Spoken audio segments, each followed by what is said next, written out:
Sa isang liblib na baryo na napapaligiran ng makakapal na puno at malalawak na bukirin, ay naninirahan ang isang lalaking nagngangalang Mang Pablo. Siya ay kilala sa kanilang lugar bilang isang tahimik na tao na namumuhay ng simple at marangal. Ang kanyang maliit na kubo ay nakatayo sa gilid ng bukirin na minana pa niya sa kanyang mga magulang na matagal nang pumanaw. Ang kanyang buhay ay umiikot lamang sa pagtatanim at pag-aalaga ng iilang hayop na kanyang kinabubuhay araw-araw. Ang baryo ay kilala sa mga lumang kwento na ipinapasa mula sa mga ninuno hanggang sa kasalukuyan. Maraming nagsasabi na ang lupang iyon ay hindi lamang tirahan ng mga tao kundi pati ng mga nilalang na hindi nakikita ng karaniwang mata. Ngunit si Mang Pablo ay hindi naniniwala sa mga ganitong bagay. Para sa kanya ang mundo ay binubuo lamang ng mga bagay na nakikita at nahahawakan. Siya ay naniniwala sa sipag at tiyaga at hindi sa mga hiwaga. Isang umaga habang ang hamog ay nakalatag pa sa damuhan at ang araw ay bahagyang sumisilip sa silangan, ay nagpasya si Mang Pablo na maglibot sa kanyang bukirin. Tahimik ang paligid at tanging huni ng mga ibon ang maririnig. Habang siya ay naglalakad ay napansin niya ang isang bahagi ng lupa na tila naiiba sa iba. Ito ay isang maliit na bunto ng lupa na natatakpan ng damo at tila matagal nang naroroon. Matagal na niyang nakikita ang bunton na iyon, ngunit hindi niya ito binibigyan ng pansin. Para sa kanya ito ay isa lamang likas na bahagi ng lupa. Ngunit sa umagang iyon ay may kakaibang pakiramdam na nagtulak sa kanya upang lapitan ito. Ang kanyang mga hakbang ay dahan-dahan at ang kanyang paningin ay nakatuon sa bunton. Habang siya ay papalapit, ay napansin niya ang isang kakaibang galaw sa tabi ng bunton. Sa una ay inakala niyang isa lamang itong ibon o maliit na hayop. Ngunit nang siya ay tuluyang makalapit, ay kanyang nakita ang isang manok na nakatayo sa ibabaw ng bunton. Ang manok ay hindi pangkaraniwan. Ang mga balahibo nito ay makintab at tila kumikislap sa liwanag ng araw. Ang tindig nito ay matikas at ang mga mata nito ay tila may malalim na kahulugan. Napahinto si Mang Pablo at napatingin sa manok.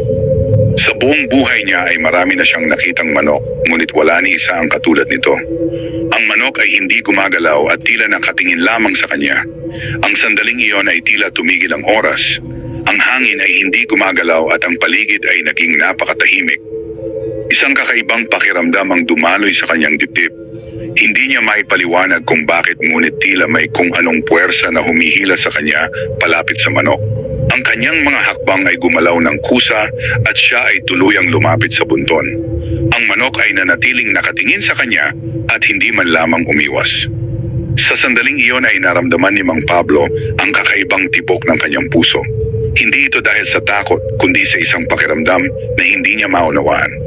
Para bang ang sandaling iyon ay may kahalagahan na higit pa sa kanyang inaakala. Dahan-dahan niyang inabot ang manok. Sa kanyang pagtataka ay hindi ito lumipad o tumakbo palayo. Ito ay nanatiling nakatayo at hinayaan siyang hawakan ito.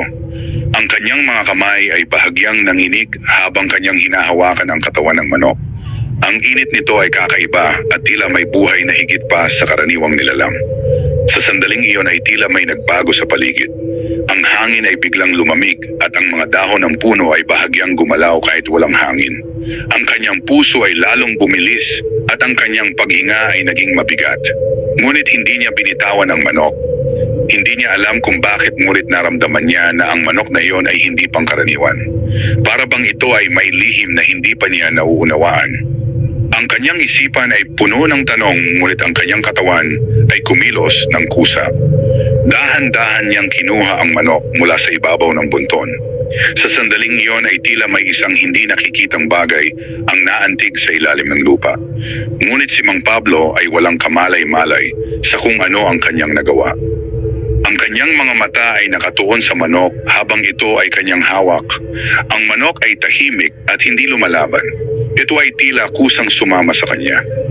Habang siya ay naglalakad pabalik sa kanyang kubo, ay hindi niya alam na ang kanyang buhay ay tuluyan ng magbabago.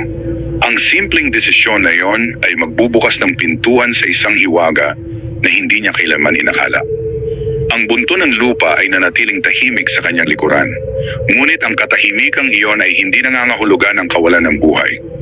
Sa araw na iyon ay nagsimula ang isang kwento na mag-uugnay sa kapalaran ni Mang Pablo sa isang lihim na matagal nang nakabahon sa lupa. At ang manok na kanyang kinuha ay hindi isang ordinaryong nilalang. Ito ang simula ng isang hiwaga na magbabago sa kanyang mundo magpakailanman. Sa pagdating ni Mang Pablo sa kanyang kubo, ay agad niyang inilapag ang manok sa loob ng maliit na kulungan na yari sa kawayan. Ang kulungan ay matagal na niyang ginagamit para sa kanyang iilang alagang manok na nagbibigay sa kanya ng pagkain at kaunting kita. Ngunit sa sandaling iyon ay tila nag-iba ang pakiramdam ng lugar. Ang simpleng kulungan ay tila naging isang sisidlan ng isang lihim na hindi pa niya nauunawaan. Ang manok ay nanatiling tahimik. Hindi ito nag-ingay at hindi rin ito gumalaw ng labis. Ito ay tumayo lamang sa gitna ng kulungan at tumingin sa paligid. Ang mga mata nito ay tila nagmamasid at tila may sariling kamalayan. Si Mang Pablo ay nakatingin dito ng matagal. Hindi niya maalis ang kanyang paningin. Para bang may kung anong kapangyarihan ang manok na iyon na hindi niya maipaliwanag. Lumipas ang ilang sandali at siya ay lumabas ng kubo upang ipagpatuloy ang kanyang gawain. Ngunit ang kanyang isipan ay patuloy na bumabalik sa manok. Habang siya ay nagtatanim at naglilinis ng kanyang bukirin, ay tila may kakaibang pakiramdam na bumabalot sa kanya. Ang hangin ay tila mas malamig kaysa karaniwan at ang katahimikan ng paligid ay tila mas mabigat. Ang araw ay unti-unting umakyat sa kalangitan at ang liwanag nito ay kumalat sa buong bukirin.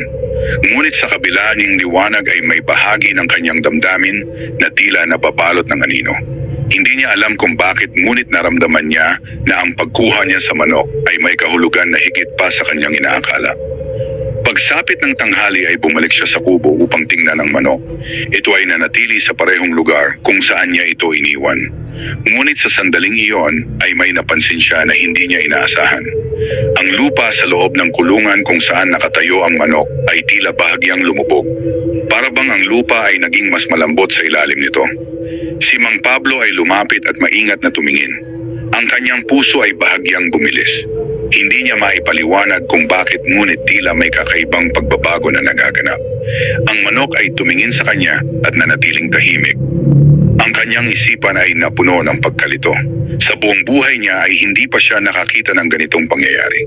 Ngunit sa halip na matakot ay naramdaman niya ang kakaibang pagnanais na alagaan ng manok. Para bang ito ay isang mahalagang bagay na ipinagkatiwala sa kanya ng kapalaran. Lumipas ang mga oras at ang araw ay unti-unting lumubog. Ang kalangitan ay naging kulay kahel at ang anino ng mga puno ay humaba sa lupa. Ang paligid ay naging tahimik at ang gabi ay dahan-dahang bumalot sa baryo. Sa loob ng kanyang kubo ay umupo si Mang Pablo at nakinig sa katahimikan. Ang kanyang mga tainga ay nakatuon sa anumang tunog na maaaring manggaling sa kulungan. Ngunit ang lahat ay nanatiling tahimik. Sa kalagitnaan ng gabi ay bigla siyang nagising. Hindi niya alam kung bakit, ngunit tila may kung anong gumising sa kanyang diwa. Siya ay bumangon at dahan-dahang lumapit sa bintana. Ang buwan ay maliwanag at ang liwanag nito ay tumatama sa kulungan. Sa sandaling iyon ay kanyang nakita ang manok na nakatayo sa gitna ng kulungan. Ito ay hindi gumagalaw, ngunit ang presensya nito ay tila mas mabigat kaysa dati. Ang liwanag ng buwan ay tumama sa mga balahibo nito at ang mga ito ay tila kumikislap. Isang kakaibang pakiramdam ang dumaloy sa kanyang katawan. Hindi ito takot, kundi isang pakiramdam ng pagkamangha at pangamba na magkasabay na umiiral sa kanyang dibdib. Si Mang Pablo ay nanatiling nakatingin. Ang kanyang paghinga ay mabagal at ang kanyang puso ay tahimik na nakikinig sa sandali.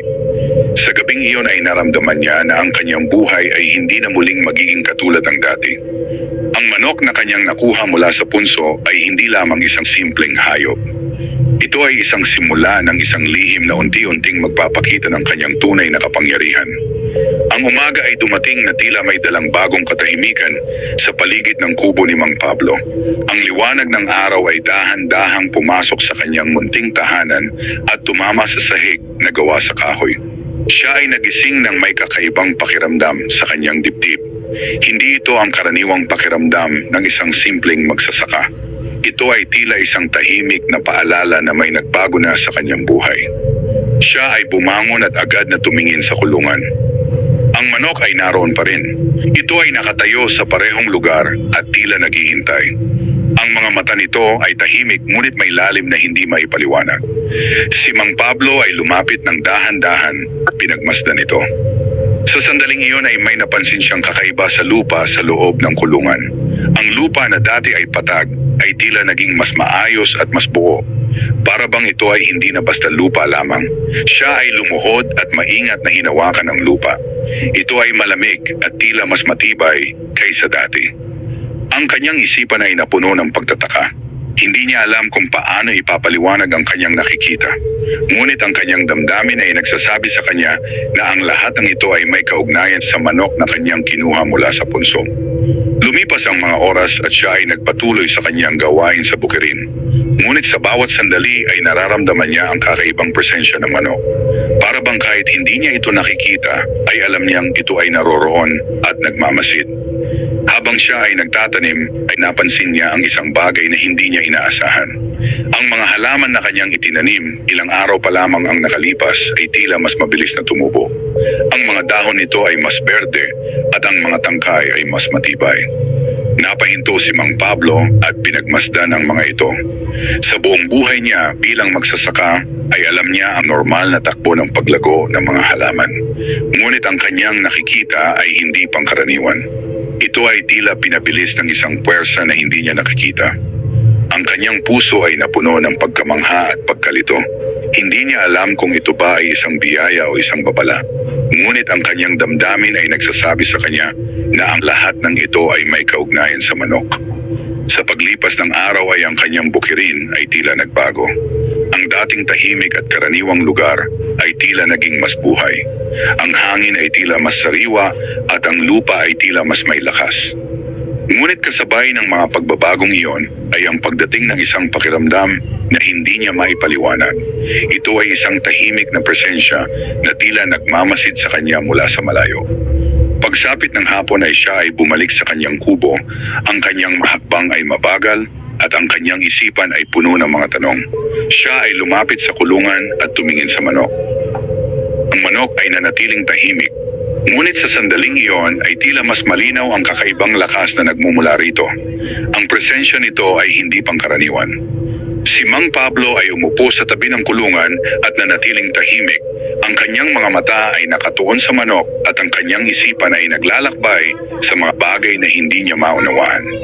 Sa sandaling iyon ay naramdaman niya na ang kanyang kapalaran ay unti-unting binabago ng isang puwersa na hindi niya nakikita. Ang simpleng manok na kanyang nakuha mula sa punso ay hindi lamang nagdala ng pagbabago sa kanyang bukirin. Ito ay nagdala ng pagbabago sa kanyang mundo. And ang pagbabagong iyon ay hindi pa tapos. Lumipas ang mga araw at ang buhay ni Mang Pablo ay patuloy na nagbago sa paraang hindi niya inaasahan. Ang kanyang bukirin ay naging mas masigla at ang bawat halaman ay lumalago ng may kakaibang lakas. Ang lupa ay tila naging mas mataba at ang bawat butil na kanyang itinanim ay tumutubo ng mas mabilis kaysa dati. Ang mga pagbabagong ito ay hindi niya maipaliwanag, ngunit malinaw niyang nakikita ang epekto nito sa kanyang buhay. Sa bawat umaga na siya ay nagigising, ay ang unang bagay na kanyang tinitingnan ay ang manok sa kulungan. Ito ay nananatiling tahimik at matatag. Ang mga balahibo nito ay patuloy na kumikislap sa liwanag ng araw at ang mga mata nito ay tila may lihim na hindi pa nabubunyag. Si Mang Pablo ay nagsimulang makaramdam ng kakaibang paggalang sa nilalang na iyon. Hindi na lamang niya ito tinitingnan bilang isang karaniwang manok. Para bang ito ay isang presensya na may layunin sa kanyang buhay. Ang kanyang damdamin ay napuno ng pag-iingat at pag-aalaga. Ngunit kasabay ng mga biyayang kanyang natatanggap ay ang pagdating ng isang tahimik na pagbabago sa paligid. Ang hangin sa gabi ay tila mas malamig at ang katahimikan ay tila mas mabigat. Sa tuwing ang buwan ay sumisikat ay ang kanyang damdamin ay napupuno ng isang pakiramdam na tila may nagmamasid. Isang gabi habang siya ay nakaupo sa loob ng kanyang kubo, naramdaman niya ang kakaibang pagkabahala. Hindi niya alam kung saan ito nanggagaling, ngunit ang kanyang puso ay tila may nararamdamang panganib. Siya ay tumayo at lumapit sa bintana. Ang liwanag ng buwan ay tumama sa kulungan at ang anino ng manok ay malinaw na nakikita sa lupa. Ngunit sa sandaling iyon ay may napansin siya na hindi niya inaasahan. Ang anino ng manok ay tila mas malaki kaysa sa katawan nito. Para bang ito ay may anyo na hindi nakikita ng kanyang mga mata. Napahinto si Mang Pablo at nanatiling nakatingin. Ang kanyang paghinga ay naging mabagal at ang kanyang dibdib ay napuno ng kaba. Ngunit hindi siya makagalaw. Para bang ang sandaling iyon ay may kapangyarihan na pigilan ang kanyang katawan. Lumipas ang ilang sandali at ang anino ay muling naging normal. Ang manok ay nanatiling nakatayo at tila walang nangyari. Ngunit ang nakita ni Mang Pablo ay hindi niya makakalimutan. Ang kanyang isipan ay napuno ng mga tanong. Hindi niya alam kung ang kanyang nakita ay totoo o bunga lamang ng kanyang pagod na isipan. Ngunit ang kanyang damdamin ay nagsasabi sa kanya na ang manok ay hindi isang simpleng nilalang. Sa gabing iyon ay nahirapan siyang makatulog. Ang kanyang mga mata ay nakatitig sa kisame at ang kanyang isipan ay naglalakbay sa mga alaala ng sandaling kanyang nasaksihan. Ang katahimikan ng gabi ay tila mas mabigat kaysa dati. Pagsapit ng umaga ay siya ay bumangon na may bagong pakiramdam ng pag-iingat. Ang kanyang mga hakbang ay mabagal habang siya ay lumalapit sa kulungan. Ang manok ay naroon pa rin at nananatiling tahimik. Ngunit sa kanyang puso ay alam niya na ang lahat ay nagbago na. Ang manok na kanyang kinuha mula sa punso ay hindi lamang nagdala ng biyaya sa kanyang bukirin. Ito ay nagdala ng isang presensya na unti-unting nagpapakita ng kanyang tunay na anyo. At si Mang Pablo ay nasa gitna ng isang hiwaga na hindi na niya maaaring takasan. Sa paglipas ng mga araw ay lalong naging malinaw kay Mang Pablo na ang manok na kanyang nakuha mula sa punso ay may dalang kapangyarihan na hindi pangkaraniwan. Ang kanyang bukirin ay patuloy na umuunlad at ang bawat bahagi ng lupa ay tila sumasagot sa kanyang pag-aalaga. Ang mga pananim ay tumutubo ng mas mabilis at ang ani ay mas sagana kaysa sa anumang panahon ng kanyang nakaraan. Ang kanyang simpleng pamumuhay ay nagsimulang magbago. Ang dating kakulangan ay napalitan ng kasaganaan. Ang kanyang kamalig ay napuno ng ani at ang kanyang pagod ay tila mas magaan. Ngunit sa kabila ng lahat ng ito ay ang kanyang puso ay nanatiling mapagmasid at maingat. Sa bawat araw ay kanyang binabantayan ang manok. Ito ay nananatiling tahimik at matatag. Hindi ito kumikilos ng walang dahilan at hindi ito gumagawa ng anumang bagay na pangkaraniwan. Ngunit ang presensya nito ay sapat upang maramdaman ang kakaibang lakas na bumabalot sa kanyang paligid.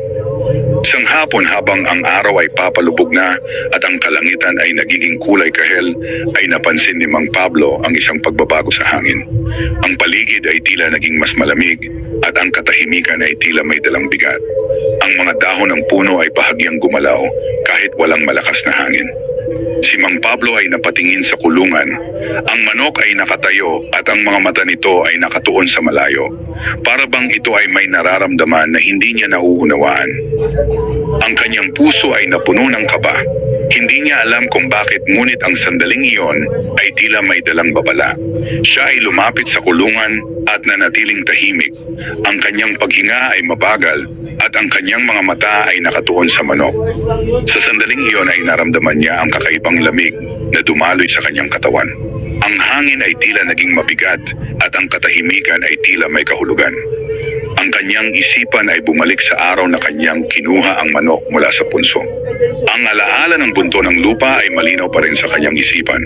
Ang kanyang damdamin ay nagsimulang magtanong kung ang kanyang ginawa ay tama. Ngunit huli na ang lahat. Ang manok ay nasa kanyang pangangalaga at ang kanyang kapalaran ay nakaugnay na rito. Pagsapit ng gabi ay ang buwan ay muling sumikat at ang liwanag nito ay tumama sa kulungan. Ang anino ng manok ay muling lumitaw sa lupa, ngunit sa pagkakataong iyon ay tila mas malinaw ang kakaibang anyo nito. Si Mang Pablo ay nakatayo sa loob ng kanyang kubo at nakatingin. Ang kanyang puso ay mabigat at ang kanyang damdamin ay puno ng pag-iingat. Sa sandaling iyon ay kanyang naramdaman na ang manok ay hindi lamang nagdadala ng biyaya. Ito ay nagdadala rin ng isang lihim na unti-unting lumalapit sa kanyang mundo. At ang lihim na iyon ay magsisimulang magpakita sa oras na hindi niya inaasahan. Ang mga sumunod na araw ay nagdala ng mas malalim na pagbabago sa buhay ni Mang Pablo. Ang kanyang bukirin ay naging higit na masagana at ang lupa ay tila may sariling lakas na patuloy na nagbibigay sa kanya ng biyaya. Ang kanyang pagod ay napalitan ng pag-asa at ang kanyang puso ay unti-unting napuno ng paniniwala na ang manok ay isang biyaya na ipinagkaloob sa kanya. Ngunit kasabay ng kasaganahan ay ang pagdating ng isang pakiramdam na hindi niya maipaliwanag. Sa bawat gabi na ang buwan ay sumisikat ay nararamdaman niya ang isang presensya na tila nagmamasid sa kanyang kubo. Ang hangin ay nagiging malamig at ang katahimikan ay tila may dalang mensahe na hindi niya maintindihan. Isang gabi habang siya ay nakahiga ay muli siyang nagising ng walang malinaw na dahilan. Ang kanyang puso ay mabagal ngunit mabigat. Siya ay bumangon at lumapit sa bintana. Ang liwanag ng buwan ay tumama sa kulungan at ang manok ay nakatayo sa gitna nito. Ngunit sa pagkakataong iyon ay may kakaiba siyang napansin. Ang manok ay hindi nakatingin sa paligid. Ito ay nakatingin diretso sa direksyon ng punso na nasa malayo sa kanyang bukirin. Kahit mula sa kanyang kinatatayuan ay tila malinaw ang layunin ng tingin nito. Si Mang Pablo ay napatingin din sa direksyon na iyon. Ang punso ay tahimik at tila walang buhay. Ngunit ang kanyang dibdib ay napuno ng kakaibang kaba. Ang kanyang damdamin ay nagsasabi sa kanya na ang punso at ang manok ay magkaugnay sa paraang hindi niya pa nauunawaan. Ang hangin ay dumaan sa paligid at ang kanyang balat ay nakaramdam ng lamig. Ang kanyang mga mata ay muling bumalik sa manok. Ito ay nananatiling nakatayo at hindi gumagalaw. Sa sandaling iyon ay naramdaman ni Mang Pablo na ang manok ay tila naghihintay. Hindi niya alam kung ano ang hinihintay nito, ngunit malinaw na may layunin ang presensya nito. Lumipas ang ilang sandali at ang paligid ay muling naging tahimik. Ngunit ang damdamin ni Mang Pablo ay hindi na muling naging payapa. Ang kanyang isipan ay napuno ng mga tanong na walang kasagutan. Pagsapit ng umaga ay siya ay lumabas ng kubo at tumingin sa direksyon ng punso. Ang liwanag ng araw ay tumama rito at ito ay tila karaniwang bunto ng lupa. Ngunit ang kanyang puso ay hindi na naniniwala na ito ay pangkaraniwan. Ang kanyang mga hakbang ay dahan-dahan habang siya ay lumalapit dito. Ang kanyang paghinga ay mabagal at ang kanyang damdamin ay puno ng pag-iingat. Sa kanyang paglapit ay kanyang naramdaman ang kakaibang katahimikan. Ang hangin ay tila hindi gumagalaw at ang paligid ay tila nakatingin sa kanya. Si Mang Pablo ay tumigil sa harap ng punso at tumingin dito ng matagal. Ang alaala ng araw na kanyang kinuha ang manok ay bumalik sa kanyang isipan. Sa sandaling iyon ay naramdaman niya na ang kanyang kapalaran ay nagsimula sa lugar na iyon. At ang lahat ng nangyayari sa kanyang buhay ay bahagi ng isang hiwaga na hindi pa ganap na nagpapakita ng kanyang tunay na layunin. Ang manok at ang punso ay magkaugnay. At si Mang Pablo ay nasa gitna ng lihim na iyon. Ang pagtayo ni Mang Pablo sa harap ng punso ay nagdala ng isang pakiramdam na hindi niya kailanman naranasan noon. Ang bunto ng lupa ay tahimik at tila karaniwan sa paningin. Ngunit sa kanyang dibdib ay may mabigat na damdamin na nagsasabing ang lugar na iyon ay hindi pangkaraniwan. Ang kanyang paghinga ay mabagal at ang kanyang mga mata ay nakatuon sa lupa na minsan na niyang pinagmula ng manok. Ang hangin ay hindi gumagalaw at ang paligid ay tila walang buhay. Ang mga puno ay nakatayo ng tuwid at ang mga dahon ay hindi man lamang kumikilos. Ang katahimikan ay tila may lalim na hindi maipaliwanag. Sa sandaling iyon ay naramdaman ni Mang Pablo na siya ay hindi nag-iisa. Ang kanyang puso ay bahagyang bumilis, hindi dahil sa takot kundi sa isang pakiramdam na tila may presensya na nagmamasid sa kanya. Hindi niya ito nakikita ngunit malinaw niyang nararamdaman. Siya ay nanatiling nakatayo at hindi gumalaw. Ang kanyang isipan ay bumalik sa araw na kanyang kinuha ang manok. Ang simpleng desisyon na iyon ay nagdala ng mga pagbabago sa kanyang buhay. Ang kanyang bukirin ay naging masagana at ang kanyang pamumuhay ay naging mas maayos. Ngunit kasabay ng lahat ng ito ay ang pagdating ng isang hiwaga na hindi niya maunawaan. Lumipas ang ilang sandali at siya ay dahan-dahang lumuhod sa harap ng punso. Ang kanyang mga kamay ay inilapit sa lupa ngunit hindi niya ito hinawakan. Ang kanyang damdamin ay puno ng pag-iingat at paggalang. Sa sandaling iyon ay naramdaman niya ang kakaibang lamig na nagmumula sa lupa.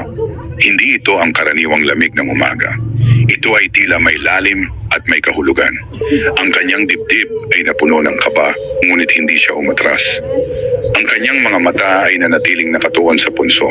Ang kanyang isipan ay tahimik at ang kanyang damdamin ay nakikinig sa sandali.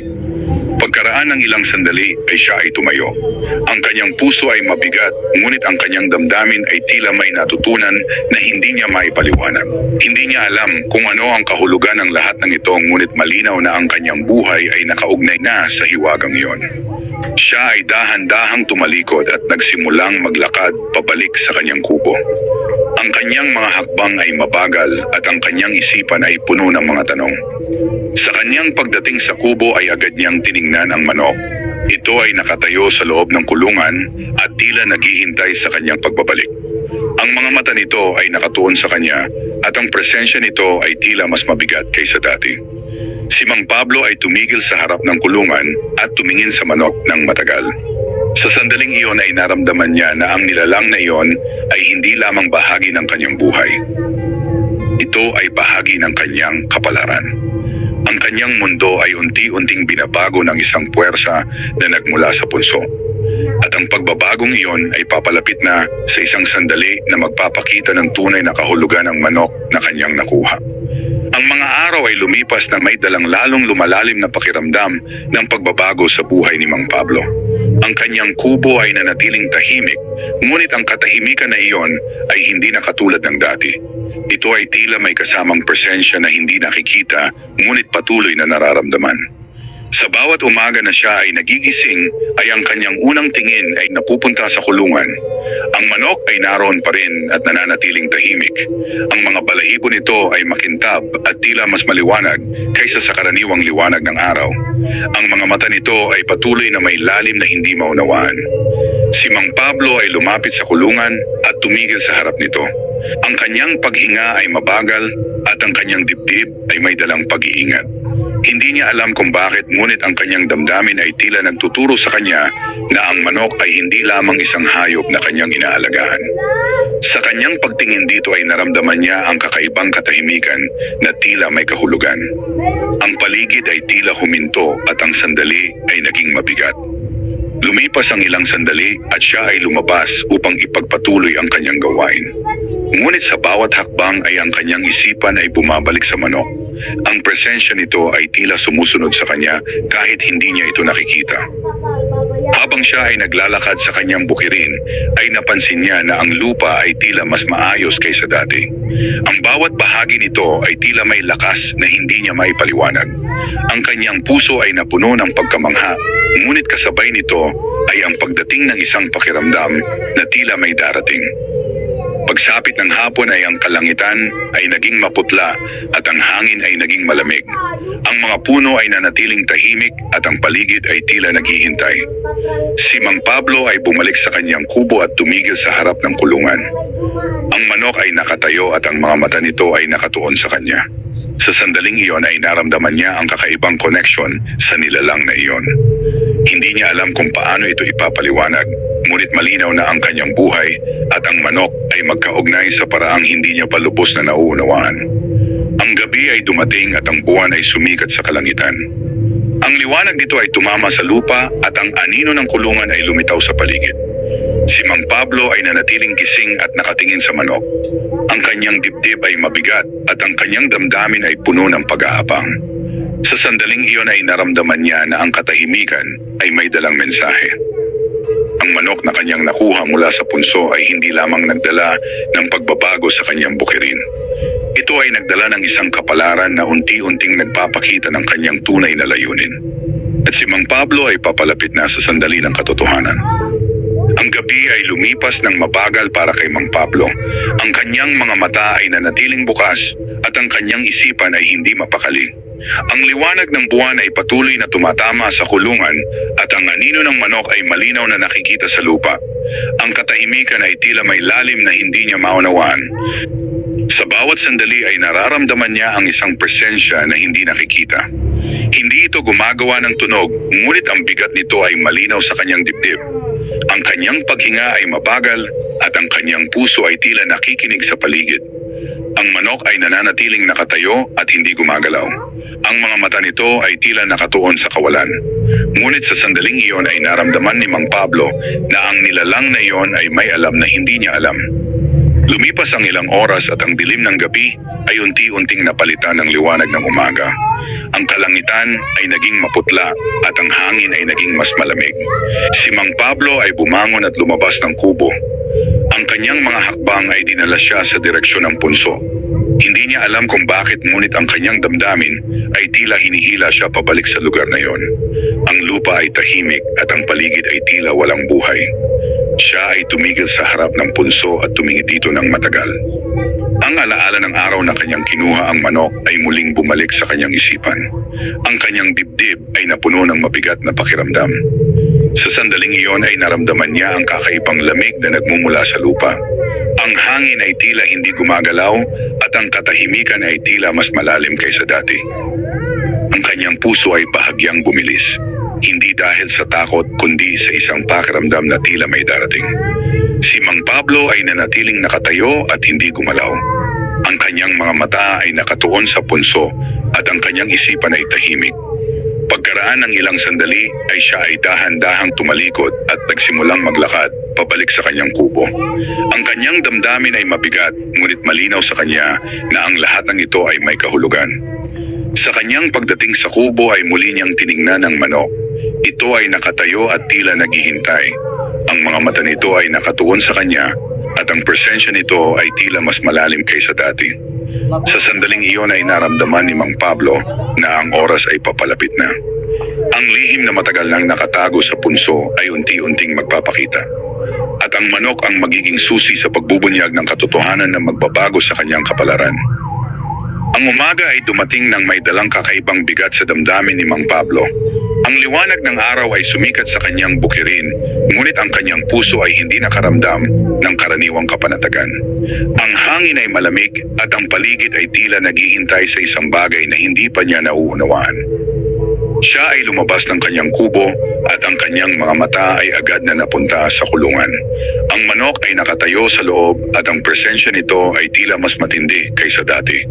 Ang mga balahibo nito ay kumikislap sa liwanag ng araw at ang mga mata nito ay tila may dalang katahimikan na hindi pangkaraniwan. Si Mang Pablo ay lumapit at tumigil sa harap ng kulungan. Ang kanyang dibdib ay mabigat at ang kanyang paghinga ay mabagal. Sa sandaling iyon ay naramdaman niya ang kakaibang koneksyon na hindi niya maipaliwanag. Para bang ang nilalang na iyon ay may papel sa kanyang kapalaran na hindi niya maaaring iwasan. Ang kanyang isipan ay bumalik sa punso. Ang alaala ng araw na kanyang kinuha ang manok ay malinaw pa rin. Ang simpleng desisyon na iyon ay nagbukas ng pintuan sa isang hiwaga na patuloy na lumalalim sa kanyang buhay. Lumipas ang ilang sandali at ang paligid ay nanatiling tahimik. Ngunit sa kanyang puso ay malinaw na ang lahat ay papalapit sa isang sandali ng pagbubunyag. Ang kanyang mga hakbang ay dahan-dahan habang siya ay umupo malapit sa kulungan. Ang kanyang mga mata ay nakatuon sa manok at ang kanyang damdamin ay nakikinig sa katahimikan. Sa sandaling iyon ay naramdaman niya ang isang malalim na pagbabago sa kanyang sarili. Ang kanyang takot ay unti-unting napalitan ng pagtanggap. Ang kanyang pagkalito ay napalitan ng tahimik na pag-unawa na ang lahat ng nangyari ay may dahilan. Ang manok ay nanatiling tahimik, ngunit ang presensya nito ay sapat upang maramdaman ang katotohanan na unti-unting lumalapit. Si Mang Pablo ay nanatiling nakaupo at hindi gumalaw. Ang kanyang dibdib ay mabigat, ngunit ang kanyang damdamin ay matatag. Sa sandaling iyon ay kanyang tinanggap na ang kanyang buhay ay hindi na muling magiging katulad ng dati. Ang manok na kanyang nakuha mula sa punso ay hindi lamang nagdala ng pagbabago sa kanyang bukirin. Ito ay nagdala ng isang kapalaran na mag-uugnay sa kanya sa isang lihim na matagal nang naghihintay. Si Mang Pablo ay naging bahagi ng hiwagang iyon magpakailanman.